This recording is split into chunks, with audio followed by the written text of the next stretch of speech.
All right, Shalom.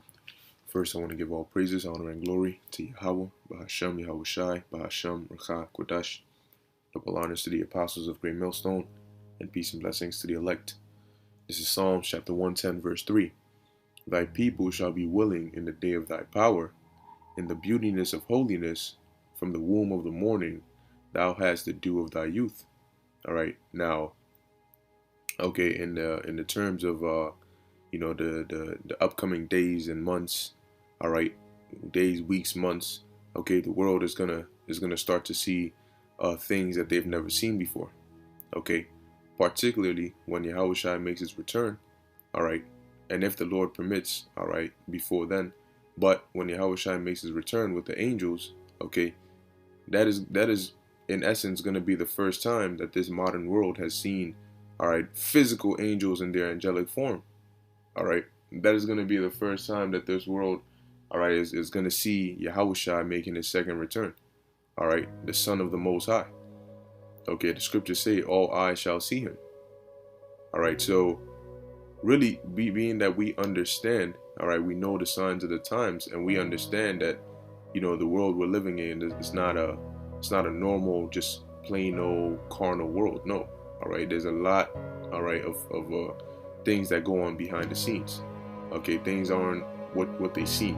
All right, there's a whole spirit world behind this, and there's spirits behind everything. All right, on the right hand side and on the left hand side, making things happen. Okay, you got to think of it as the spirit world will be as if you walked on set, all right, while they were shooting a movie. All right, and in our world, all right, on Earth, it'll be as if you're just watching the movie. You don't see the cameras in the back and the people saying cut and do this and do that. But that's what's going on, all right, in the, with the angels, okay, being that we can't see them, but they're still here. But ultimately, when we get to that point, okay, the world is going to start to see things that they've never seen before, things they cannot explain, all right. Men with soup. Hey, the scriptures tell you in Isaiah 59:19, when the Lord lifts up that standard, all right, and then linking it up with 2 Ezra 16, and it says, then shall they be known who are my chosen. That is going to be a wonder, all right, for the world even at that point, okay, because the Lord is going to get us out of certain situations that are literally impossible to get out of without divine intervention. Jacob's trouble is going to have levels to it. All right, you might start off going into Jacob's trouble at a certain, level of hell breaking loose. Okay, but as the time goes on, it's going to get even more and more crazy. Okay, and we're going to need that divine intervention. Okay, so ultimately, man, even before the missiles hit and before Yahushua makes his return, the perception of this normal world is going to change. All right, for everybody. They're gonna see that, whoa, there's some forces, all right, that are going, all right, working on this earth that they did not know about, all right, because the God of this world has blinded them. Okay, so like it says that thy people shall be willing in the day of thy power, and we usually apply this to us, but all right, that applies to Yahushua, and when he comes, pursuant to Revelation 1:7, all right, Revelation the first chapter. Okay, let's get that real quick. All right, this is Revelation chapter 1, verse 7. It says, behold, he cometh with clouds, and every eye shall see him. And this is actually going to happen. Okay, that's why there's more and more talks about UFOs, and now they've come out and, basically said that they're real, declassifying files, okay, because they're getting the world prepared for what's about to happen, because these elites, they know. All right, they know that the chariots are real. They know it's angels within those chariots. All right, but for other people, it is going to be their first time seeing things like that. Okay, yeah, even the hell that's going to break loose is going to be otherworldly. Okay, but there's going to be things happening during the time of Jacob's trouble, leading on to the return of Yahushua, that's going to have people scratching their heads. They're going to try to wrap their head around it, but they can't. All right, they're gonna think this is not logically possible. How is a man, able to run that fast? Or how is he here 1 second and then he disappears? Or how is he in the air, without any propulsion or wings or anything. He's just flying in the air. How? They're not going to be able to wrap their head around that. But it's the same way Yahushua walked on water. Peter started to walk on water. Peter didn't have any gadgets on him. It was the faith. Okay? And the Lord ultimately, all right, is the one who's going to bless us with those supernatural experiences that this world is going to be shocked at. Let alone the return of Yahushua. At that point, people are just going to, their last few minutes and seconds before they get fried by nuclear missiles, they're going to experience Wisdom of Solomon, the 5th chapter. All right? They're going to regret, and they're going to realize, yo, we were not even in a close path, all right, to righteousness. We had rather walk through deserts than come in the way of righteousness. That's how far gone, all right, they're going to realize that they were. Okay? Now moving on, this is Daniel chapter 12, verse 1. It says, "And at that time shall Michael stand up, the great prince, which standeth for the children of thy people. And there shall be a time of trouble, such as never was since there was a nation, even to that same time. And at that time thy people shall be delivered, every one that shall be found written in the book." Because Jacob's trouble isn't gonna, it's gonna end off with the nuclear missiles. But that's still a part of Jacob's trouble. Okay. Now ultimately, when Yahushua comes back with the angels, we're gonna see Archangel Michael. We're gonna see the rest of the angels. All right, in their angelic form. Okay, ready for battle. And it's gonna be a sight to behold, man. Wait till you see Yahushua himself. Okay, that's gonna be even more magnificent. And this world is not gonna be able to comprehend, all right, how and why and who and what. Okay, there's gonna be so many thoughts going through their mind. All right, they're not ready to see what the Lord is about to bring on this earth. Okay, but guess what? The good thing about the human mind is it adapts. Okay, so eventually it'll sink into their head as to what's going on. But it might take some time, all right, for people to fully understand what just happened. Within a span of a couple months to a year, all right, you just had all this hell break loose. You had, this happening here. You had men flying here and teleporting here and talking to animals and, being delivered and, all these different things that people have never seen happen before. All right. And then you have men going up. All right. You have so-called UFOs appearing, okay, within the skies, covering the skies. And you have men and women and children just disappearing, going up into those UFOs, man. All right, which the scriptures refer to them as chariots. And then they come down, they go up as humans, and they come down as gods. And people are gonna be, they're gonna really need to sit down, all right, and really understand that is what just happened. Okay, right now, think about it. If people are not gonna be able to fully believe and understand what just happened, even after it happened, how do you expect them to understand that now before it happens? It's easy to dismiss something that hasn't happened yet because it sounds crazy or it sounds like a fairy tale. But after it happens, you might want to, but you cannot. Because your memory, all right, is gonna constantly remind you that no, what you saw is real. You want to tell yourself it's not, but it's real. And people are gonna have to understand that this is the truth. This is the way of life from now on. And it's gonna be a beautiful thing for us. Okay. Daniel 12:2, "And many of them that sleep in the dust of the earth shall awake, some to everlasting life and some to shame and everlasting contempt." All right. But even still, okay, when the 2/3 come back in the kingdom, man, yeah, they're gonna be, with the, shameful and all that. But hey, look, we ain't gonna treat them, as enemies. No, everything is gonna be all sweet, all cool. Okay. And we're gonna be happy. And over time, the heathens are gonna learn and be happy. Okay, they're gonna be happy serving under us. Okay, you see, there's a lot of problems with this world. All right, I was talking to somebody about it yesterday, and they were saying, look, man, honestly speaking, the problems with this world cannot, they didn't see, obviously they don't know about the, the scriptures like that, so they don't know what the Most High's plan is for this place. So if you exclude the Most High's plan, there's literally no solution, all right, for Israelites in this world. Okay, what do you want to do? You want to protest? What is that going to do? Nothing. Riot? Nothing. Talk? Nothing. Fight? Nothing. Okay, lest the Lord intervene, we're not getting out of this situation. Okay, because the problem is not something that can be fixed by an individual. This problem goes more than just being a systemic problem. This is a spiritual problem. This is a curse. All right, no matter what you do, you got to understand, especially in Babylon, Esau, Edom, all right, the so-called Caucasian race, all right, and their elites, they're in the power seat. They're at the top. But in order for them to be at the top or stay at the top, you have to be on the bottom to keep them on top.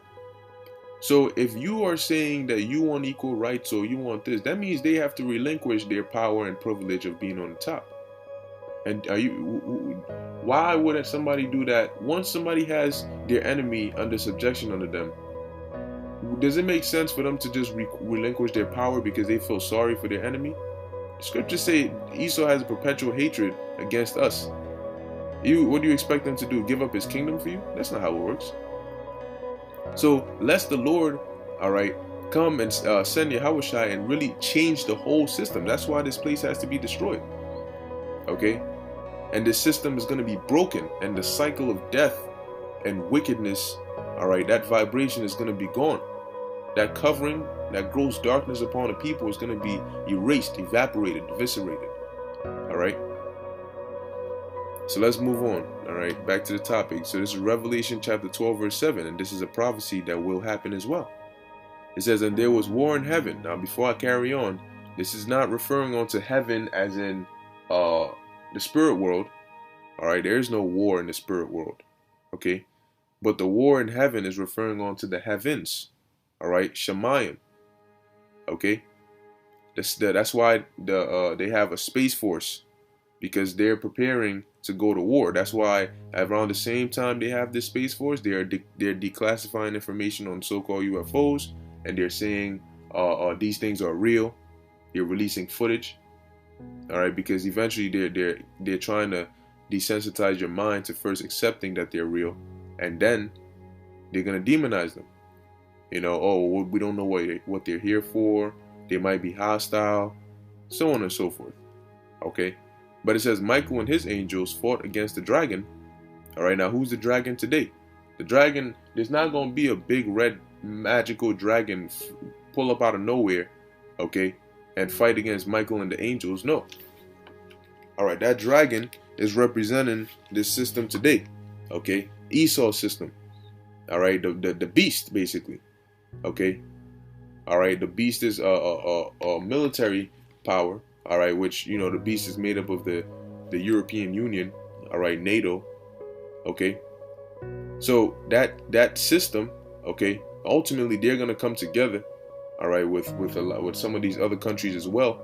Okay, and they're gonna join forces to fight against Yahushua and the angels. So you know, a lot of people, all right, including myself, we've never actually seen a real world war take place before. We've never really, well, I've never lived through a world war, and you know, majority of people haven't either. Okay, but this is going to be far greater than that. You know, imagine that you're seeing a one realm against another. All right, you're seeing angels and chariots which can reappear and disappear, change sizes, shoot out laser beams. Okay, merge, separate, and they're fighting against these fighter jets and these other types of technological weapons that Esau has.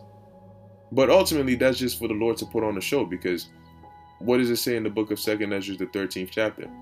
All right, these people are going to be destroyed, man. They're going to be done. Well, let's read about it in verse 8. It says, and prevailed not. Oh, let's read verse 7 again. And there was war in heaven. Michael and his angels fought against the dragon, and the dragon fought and his angels. All right, which would be in the terms of the war, that would be his military personnel. Okay, his troops, his host. Okay, the Lord's host, all right, are the angels. Okay, you also have Leviathan. Okay, You have, the Lord has everything. Okay, and Esau's host is his military and his military force and his troops and so on and so forth. It says, and prevailed not, neither was their place found anymore in heaven, because they're going to be done. The Yahushua and the angels are going to annihilate, all right, Earth's, all right, as people would see it, okay, Earth's last force against this outside threat. Because you will have people that will be supporting Esau and his technology, all right, having the mindset that these are the people that are going to defend us against these aliens or these invaders. No. It's the other way around. All right. But only the elect will understand that. All right. And a lot of people are going to, their mind is going to, their perspective on life is going to change drastically. All right. Those heathens that live through this, okay, they're going to understand that, yo, man, this, all of it is going to come back to remembrance. Al-Ashad, okay, Al-Ashadiyah, okay, the power of Egypt, all the things that were done, they're going, oh yeah, at first, we heard it, but it was stories and here and that. Nah, the Lord is going to renew, all right, that respect and that fear upon his name and give the glory, all right, the glory is going to go to Yahweh, Yahushai, okay, the Most High and the Son. Okay, now from there, let's go. This is Psalm 68, verse 17. It says, the chariots of the Most High. And really, this is going to be the first time anything like this has ever happened in history. All right. There's no account of Yahushua coming with chariots. All right. Influx, a multitude of chariots to come deliver us. Like this is gonna be the first time. All right, that anything of this magnitude is gonna happen, and it's gonna happen at a time when faith is so low upon the earth, when people have no real sense of spirituality. So the shock, all right, the shock is going to be immense. So it says, the chariots of the Most High are 20,000, even thousands of angels. The Lord is among them as in Sinai in the holy place. So Yahushua is coming with thousands, okay, and he's going to be among them, because that's how we go to war. We don't just sit here in a bunker hiding somewhere and press buttons and order people to no. All right, we were in the war with our armies. All right, just like the Lord is going to be. Okay, so now let's get a precept real quick. All right, this is describing, all right, the angels, okay, in the account when they appeared in the book of Maccabees. Now it's the 2nd Maccabees chapter 3 verse 26. All right, because the angels are not what the regular world would think they look like. No, all right, they're not, because the world, really the only depictions the world has of angels are either white men in some nightgown robes, all right, with some effeminate looking wings, or some naked babies with arrows. Angels don't look like that, man. All right, here it is. The Most High is going to be a man of war, but his angels are going to look like that. Come on. All right, them angels are melanated, okay? They're huge, they're tall, okay? They're muscular, all right? And we're going to read it. It says, moreover, 2 other young men appeared before. They're young, all right? As in, they look like, the perfection, all right? They're in there, a man, all right? When as you age, okay, from birth to death, there's a point in time, your pinnacle, your prime, all right, which you're in the highest point of physical, all right, perfection, I should say, that you will be. All right, you for a period in time in your life, you're going to be climbing to that point, and once you hit that point, you're going to start declining. Okay, so that point, all right, that is your prime. So these 2 young men, okay, because usually your prime hits when you're quote unquote young, not too young, but like a young adult. Okay, so it says, moreover, the two other young men appeared before him, notable in strength.